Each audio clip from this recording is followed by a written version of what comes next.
Can you describe the feeling of being with your dream woman or man?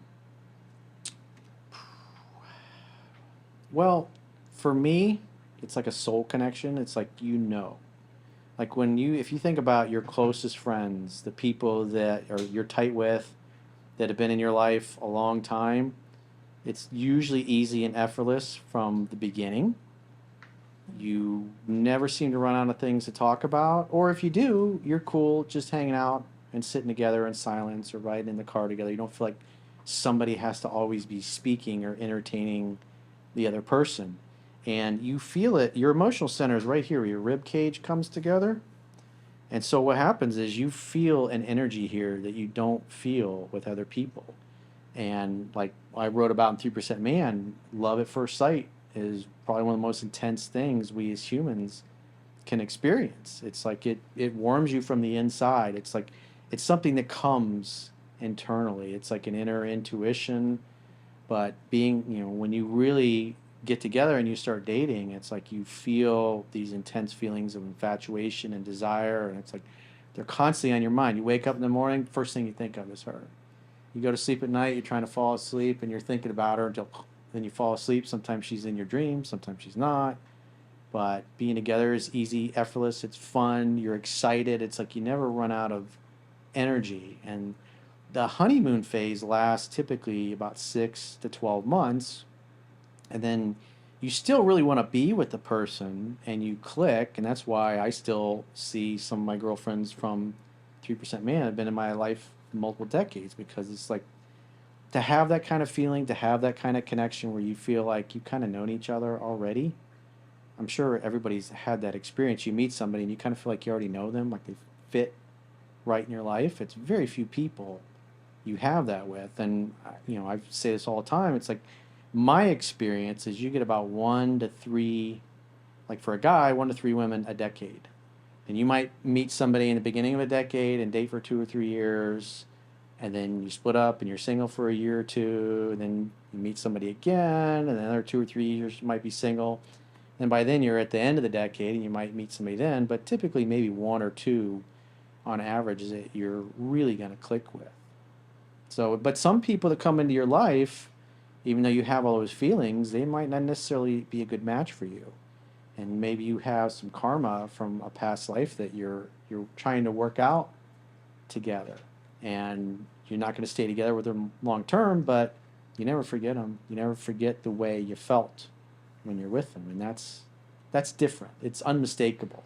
And most people never get to experience that once, because guys, when they meet somebody and they click like that, and the woman feels the same thing, and anybody observing the two of them can see like, wow, there's really something between those two people. Typically the average guy within 2 to 3 weeks, maybe 4 weeks, he's talked her out of it, and phew, she's gone. And then you want to get back to that feeling again, and it's like when breakups happen, typically most people take about a year and a half after the breakup to where it's the feelings have subsided, the hurt subsides, and you kind of feel like you're yourself again. So it's on average most people take about a year and a half after one of those really intense type of relationships ends. When you're young, you don't know any better because you haven't been through it. But I believe we're all souls and we incarnate and we have multiple lives. We incarnate together. One life you might be a man, the next life you might be a woman, and one life you might be the parent, in another life you might be the son or the daughter. And it's like we're all, as Edgar Casey would say, we're always meeting ourselves. In other words, we're meeting what we created in the past, and we have an opportunity in this life to meet ourselves and with those additional souls, and heal what the wrong we did in the past with love and the current life. A lot of people are like, that's ridiculous, Corey, you're new age. Like, that's how I view things. That's the only thing that makes sense to me. And if you read Mastering Yourself, my second book, I talk a lot about that, those kind of connections, because you never forget them. Because very few people make you feel that way. Or they're just easy, effortless, it feels right, feels natural, feels like you're supposed to be there. But again, it doesn't mean you're going to be with them forever. I found that we have multiple soulmates, not just one. Because you might meet somebody and then boom, they get hit by a bus. It happens. Or they die in a car accident. It happens. Yeah. Nothing is permanent. I've made some like really nice friendships that only lasted like 3 months. But like we ended on good terms, but it's just like we went our own ways. Like they were only there for like a purpose and that's it. So it's just like interesting. You just meet people that come and go. Yeah, like sometimes people come in your life just to help you shift something, shift your perspective. Like for me, I was out. One of my good friends was getting married almost exactly a year after my wife and I had gotten married, and I was out with another friend of mine, and we ran into these two sisters that we went to high school with, and one of them I had the hugest crush on. It was like I thought she was the most beautiful thing I'd ever seen in my life at that point. And but I hadn't seen her in like 10 years since we graduated. She had a boyfriend, so I was like I was friends with her, but I couldn't date her. And she went off to college. I went off to college. We lost touch. And then literally 10 years later, I'm having all these thoughts. I'm like, man, it's like something's missing. It never felt right when I got together with my wife, but she loved the shit out of me. And I felt guilty for feeling that way. And like Jennifer, who you guys know, and everybody, oh, Corey, you just got cold feet. It's going to go away. And I remember that night my buddy and I were hanging out. He was talking to her sister because he actually used to date the sister when they were in high school, and she was gorgeous too. And I remember sitting there and just hanging out and talking, and we were talking about the Tao, I think it was the Lao Tzu Tao, and I think it was one written or the translation by him. I can't remember which one it was, but we just had this great conversation, and it's like that strong attraction that I had in high school. I was like, man, I really felt pulled to her, and I remember she had I remember like after we ran into each other, and I just caused the wheels to spin. I was thinking, man, I never felt like that before. I want to know what that's like to be with somebody that I feel that way about. And she had a dream a couple nights later that was like seemed to take place in the 1800s, and we were working in an architectural office, and my dad owned the firm, and she worked there, and she had a big crush on me. And she said, I got the impression that you knew I had a crush on you, and you kind of played upon that, or like I toyed with her, or I teased her, or whatever. And I remember thinking about that. I was like, and so in this life, it's opposite. I desire her, but she was unavailable. So now I got to experience the exact opposite, and feel the things that she felt in a past life. And then, I don't know, a few months later, she was gone, and but it's like we ran into each other one time. We talked a few times after on the phone, and she helped me move on and have the strength because of the feelings that she stirred inside me. That changed my life. That one meeting. I never saw her, talked to her again after that. It's funny how things work. So then you divorced your wife? Yep. Oh my gosh. Just like that? Horrible. Well, she knew I always felt that way, and it's like she was a great girl. She was beautiful. I loved her. Everybody loved her, and but it's like I always felt like something was missing. And if I knew then what I know now, I mean, we should have just dated, and I should have moved to Orlando and just started dating other people instead of getting engaged. But I felt pressured to do it because everybody was pressuring me. Her parents wanted it to happen. All of her friends wanted it to happen. But it's like internally, it was like didn't feel right. And every time I shared that with people, they were like, "Oh, you just got cold feet. It'll go away. You'll be fine. It's great. She's a great girl. Don't be an idiot. Don't let her get away. Put a ring on it. Put a ring on it. When are you gonna put a ring on that? When you guys get married? Everybody's getting married. We're going to weddings every weekend. Sometimes Saturday and Sunday there would be weddings. So all our friends are getting married. So you got all this peer pressure, and it's like what was it, like 20, 25 at the time, 24, 25.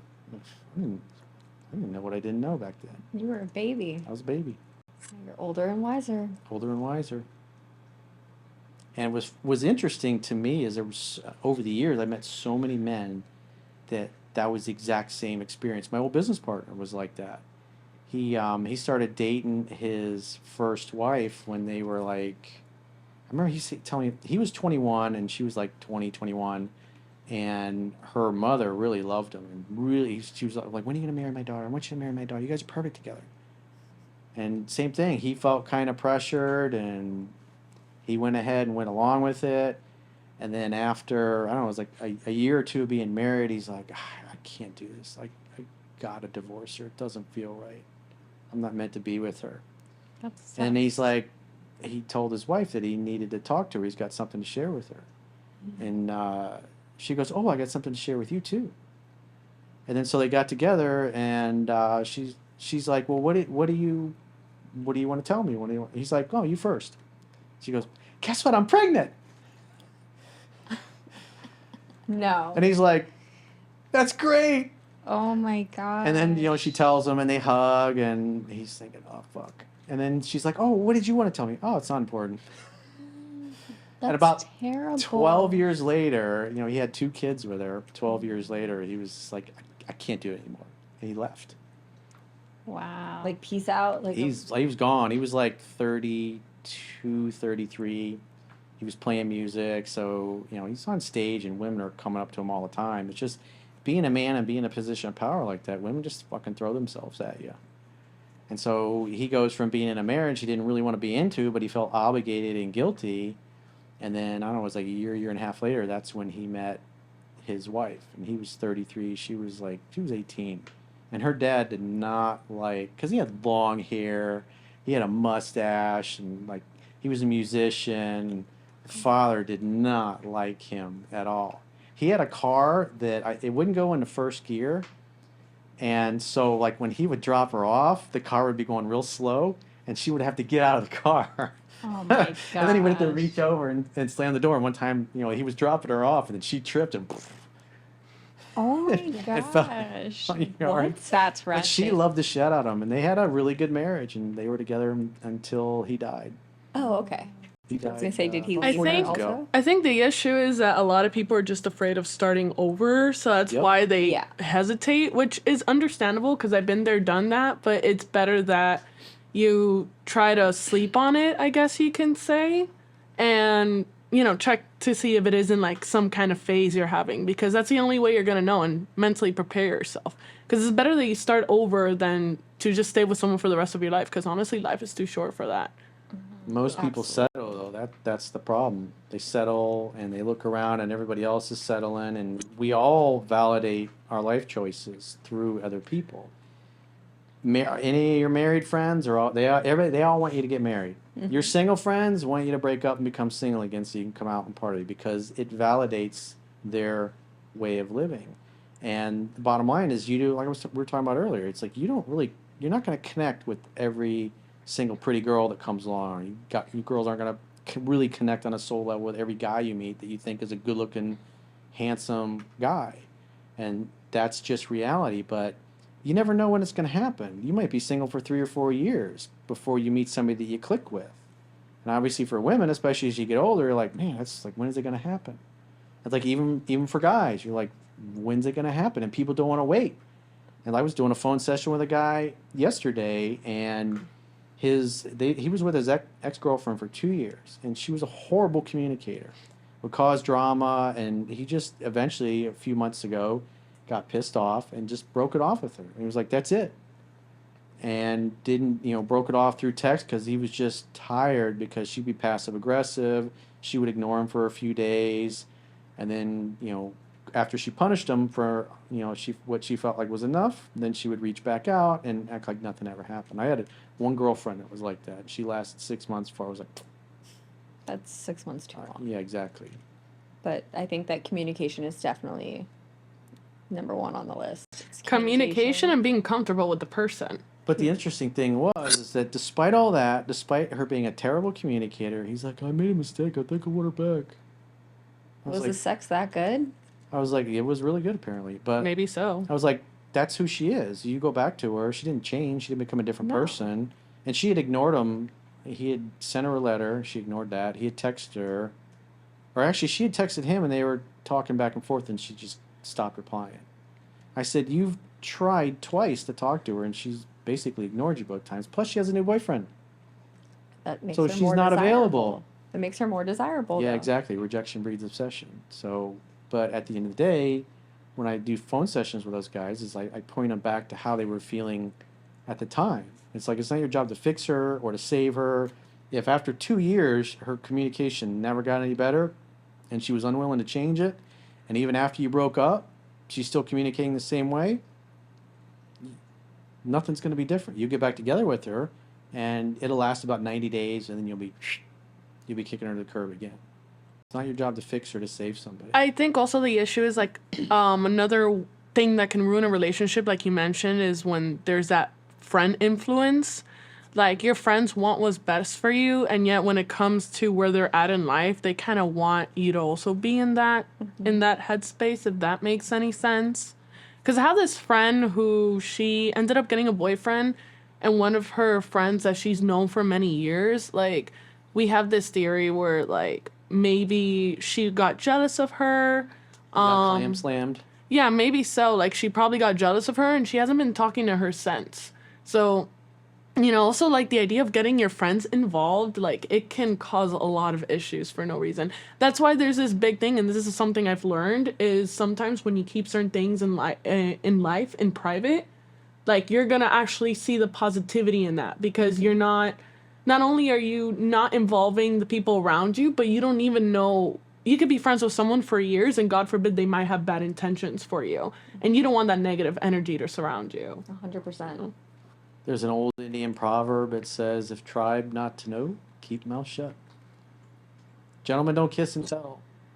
You really should keep it to yourself. I learned that when I was in my real estate company, because my girlfriend, she talked to probably half the people in my office because, she did homeowners insurance and stuff. And so I might be talking to the guy in the office next to me and talking about my girlfriend and saying something. And then 10 minutes later, he's talking to her about insurance for one of his buyers. And he says something to her based on conversations we've had. And then next thing I know, my girlfriend's pissed off at me.